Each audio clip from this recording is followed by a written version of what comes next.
Una kay nakatagong misteryo o nakaipli nga misteryo ining kahoya. Kay bisan pa man sa baha ug bagyo ang niagi, pero nagpabilin siyang nakabarog.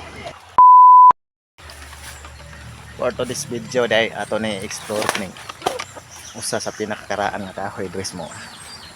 Ato lang imaginon murag dili na gini siya ordinaryo lang nga kahoy, kay grabe na nabuhi ng mga bagon siyang lawas. Mao ni permente na magbuhat-buhatan og content. Aray medre permente magbuhat og content niya. Ako lang i-share ninyo unsa po yung istorya ning kahoya ba. Endot man ko ni siya kay kanang murag alicious sapa gani. Kita ninyo ang kahoy nga murag gagakos sa pangpang. Kay grabe man kini makabaha ning sapa sa mua kung kanang mag-uwan gyud. Di basta-basta mo magbaha. Kining pangtanga na. Diha maabot ang ikusgon sa tubig diha kita kung mao na ni magbaha ang paa. Labi nagmakauwan jud maayo.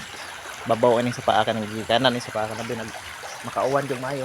Grabe gani siya makabaha. Mao na ning nanay gid pang riprap na. Para dili na kan ang kilid sa paa. Nya kini mao gani pinakatumong gyud to.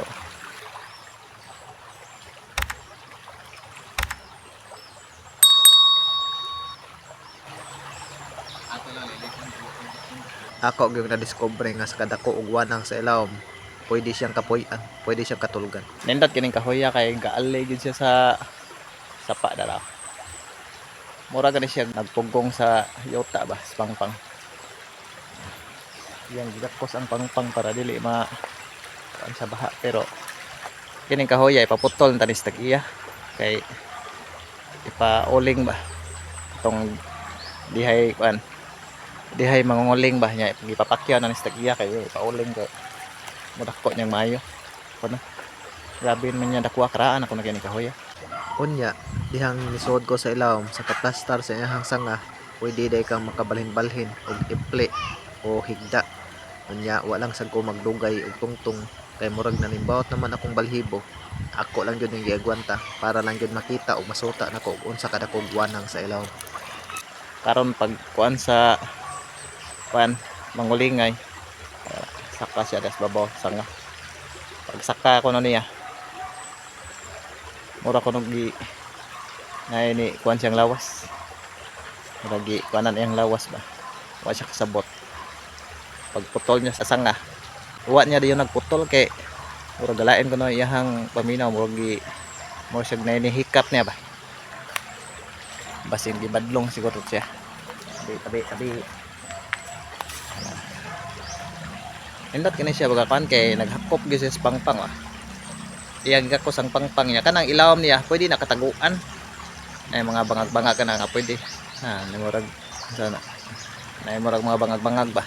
Nang murag na di gasar nga mga gamot. Oh. Pwede ka mo tago diha. Dili hinambog, dili pod binutbot. Nanimbawot yun ang akong balhibo diri tungura. Pero ako lang yun nagigwanta. Mag-uwan lag ka ng hinay baka nandi makabaha ang sapa. Pwede ka mo tago diha nang namilit ang mga gapnod. Nara mga basura. Nyagi nitong pagbaha ba. Mao ni siya kanang kuan tong resulta tong nyaging baha sa bagyong Tino. Grabe mo tong baha rin awas man kanito. Mao na ni siya. Atong padulan. Mao na siya. Pero kung ako'y pangutan-on ug ako'y mobana-bana sa tansa lang nako di mawa gyud sa mga 80 to 90 years old o pataas ang gitigwangon o pangidaron ining kahoya. Tungod kay mura na ganin ni siya kung kita nagliki-liki na yang pani.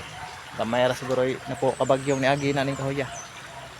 Kay estimate nila kining kahoya di ni mawa as mga 80 to 90 years old. 80 to 90 years old na ni siya. Sa estimate lang sa mga katigwangan ba nga naka kuan pa ning kahoya. Nipilit siya sa kuan.